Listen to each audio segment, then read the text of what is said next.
परंतु दुर्दैव आहे 23 किल्ले शिवाजी महाराजांना मिर्झाराजांच्या इथं द्यावे लागले. तो जो तह झाला ना तो तहात 23 दिले किल्ले. काय वाटलं असेल शहाजीराजांच्या बदल्यात एक किल्ला देता येत नाही, पण 23 किल्ले तोडून दिले आणि नंतर त्यांनी अर्थात घेतलेच सगळ्या याच्यातनं किल्ले. पण तो जो पत्रव्यवहार आहे मुघलांशी चालू झालेला तो कधी चालू झाला?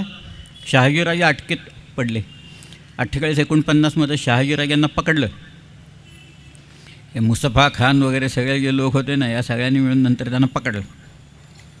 हे पकडलं शहाजीराजांना. त्यावेळेला दक्षिणचा सुभेदार शहाजहानचा मुलगा आणि औरंगजेबाचा भाऊ मुराद बख्श हा इथं होता. या मुराद बक्षला शिवाजी महाराजांनी लिहिलेलं एक पत्र मिळालं. 2 पत्र मिळाली.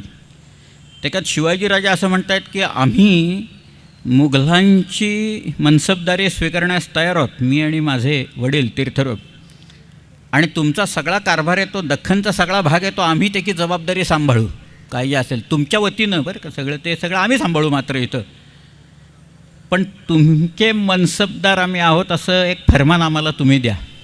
त्या सगळ्या म्हणजे ते फरमान आणलं की ते आदिलशाहीवर बजावायचं. म्हणजे मुकाट्यानं आदिलशाही शहाजीराजांना सोडेल. ह्यांचं एकदा नाक दाबलं आदिलशाहीचं की शहाजीराजांना सोडेल. ह्याच्यासाठी शिवाजीराजांनी लिहिलेली ती पत्र.